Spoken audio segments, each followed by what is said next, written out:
Всем добрый день. Я Руслан Сайфудинов, солист вокальной группы «Премьер» и солист Государственного концертного зала «Башкортостан». И сегодня я бы хотел провести небольшой, не то чтобы мастер-класс, но такие дать небольшие советы по такой теме, как выбор произведения. Буду я говорить именно о вокальной музыке, потому что вокалист.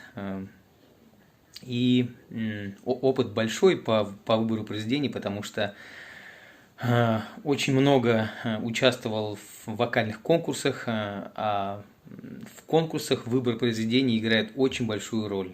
Как бы ты хорошо ни пел, но если произведение выбрано неправильно, не по критериям конкурса или не по критериям, или не по возможности голоса или актерского мастерства, чего угодно, то даже с хорошими данными можно ничего не занять.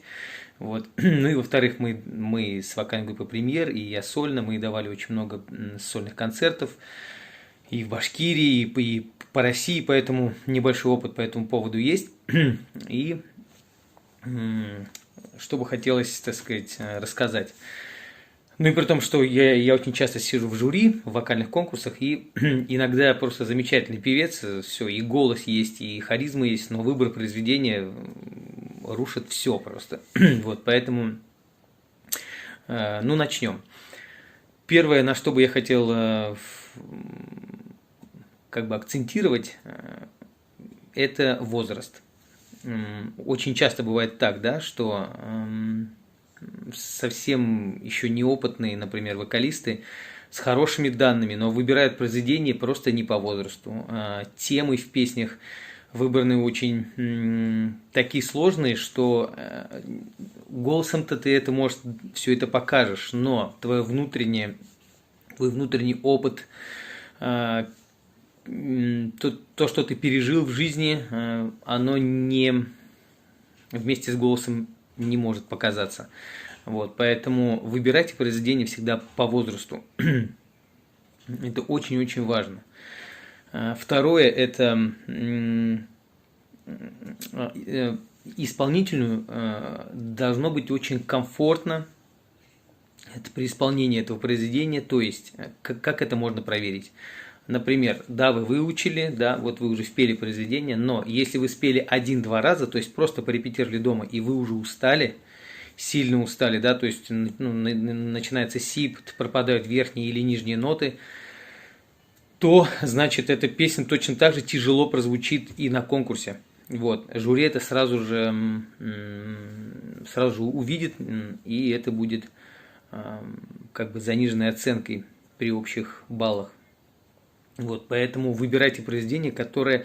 Я понимаю, что хочется выбрать произведение очень красивое, с хорошим диапазоном, и чтобы прям блеснуть, вот, но это если вы, например, какой-нибудь концерт, общий концерт, да, даже не сольный, а именно какой-то общий такая солянка, да, как у нас говорят, то можно, конечно, выстрелить, и все будет, как бы хорошо. В этом случае это нормально. Вот. Но если это конкурс, вы выбираете произведение, которое должно лететь очень легко, свободно, и вы не напрягаете ни гортань, ни все тело не напрягается. Вот. Это должно быть очень легко и свободно, естественно. Вот. Третий критерий – эта песня должна вам нравиться. Заметьте, это был не первый критерий, то есть это не самое важное, потому что иногда даже бывает так, что поначалу, например, наставник или какой-то учитель говорит, выбери вот эту песню, а ты говоришь, нет, она мне не нравится, это не мое, я вот лучше выберу вот это вот посовременнее или что-то там покрасивее или или еще что-то, но начинаешь ее петь вместе с преподавателем, и ты понимаешь, почему преподаватель выбрал эту песню. Вот, потому что опыт преподавателя, он очень важен, но естественно, что вы должны найти консенсус как бы с преподавателем, да, если и через неделю это произведение вам сильно не нравится, то конечно же, лучше это произведение отложить, например, на будущее, вот, поэтому как бы третий важный критерий – это произведение должно вам нравиться, чтобы ваша душа чтобы ваше сердце синхронизировалось с этой мелодией, с этими словами. Вот. Вот так вот. Потом четвертый критерий – это ни в коем случае не… То есть, вот вы выбрали произведение, оно вам нравится, и вы так эмоционально это чувствуете, что начинаете переигрывать. Вот, это очень часто бывает, это бывает и у нас, и у многих вокалистов, и у профессионалов, потому что так нравится песня, ты так хочешь акцентировать те или иные какие-то предложения очень важные, да, или, например, такую музыкальную часть, которая звучит вот именно для тебя очень, ну, как бы значимо, да, и ты начинаешь переигрывать. Зал может не поверить, или жюри может не поверить этому. Вот, поэтому пытайтесь… То есть, если это акцент, то 1-2 акцента в песне – это максимум. Там, где вы можете как бы уйти от темпа, да, чтобы выделить это слово. Вот. Или можете сделать это шепотом, например, да, то есть как бы там отключить, не знаю, там резонаторы, да, как бы и акцентировать именно вот эти ноты, например. Вот, но ни в коем случае не больше, не нужно перенасыщать. Это будет лишним, это некрасиво. Поэтому лучше меньше, чем больше в этом смысле. Вот. Пятый критерий – это если вы выбираете песню на иностранном языке. Вот, например, я никогда не пою на английском языке.